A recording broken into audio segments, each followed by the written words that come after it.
welcome back to my channel. Today we're gonna make homemade oat milk from scratch. Let's go. To get started, we're gonna need a blender, a fine mesh strainer, a big bowl, something to hold your milk in, 4 cups of cold water, 2.5 cups of oats. To get started, let's measure out 2 cups of oats.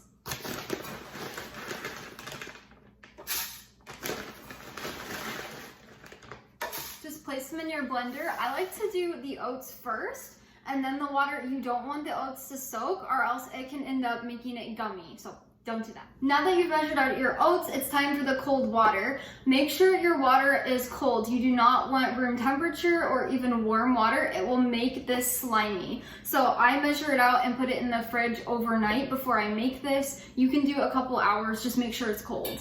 Let's measure out 4 cups. So we have 2 cups of oats and 4 cups of water.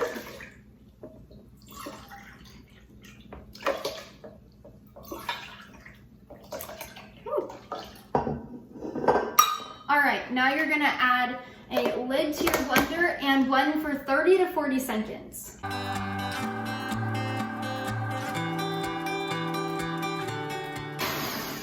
Now that it's blended, take your lid off and grab that strainer. I like to use, if you guys can see, it's very fine mesh. You can find them on Amazon for like $10. I can link mine below. You don't need something this big. It can be small, but this is just the one I use. So place it over your bowl. You can also get a tiny strainer and put it over your pitcher or your glass that you're gonna use. Totally up to you. I do it this way, but now we are going to strain it.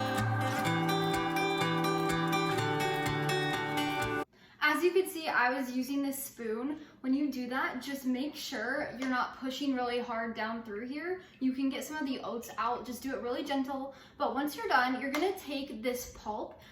You can toss it out. I actually like to keep it, and you can put it in cookies for oatmeal cookies, or you could even put it in a pan and add some like sweetener, make like a oatmeal type thing. Totally up to you, but just get rid of it for now.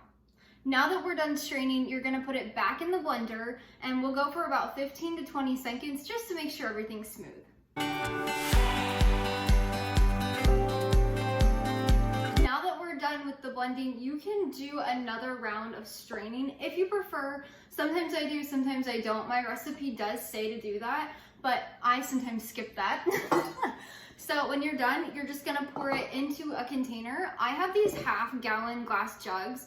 I got them on Amazon for like, I think they're $15 to $20, and we've used them for over a year. So worth it. I'll drop those down below also, but you could really put it in anything. Now that you've made your own homemade oat milk, store it in the fridge for up to a week with a lid preferably on it. You can use it in your coffee, in snacks, cereal, you can drink it. Tyler, my husband, likes to put chocolate syrup in it. It's just a great thing to have.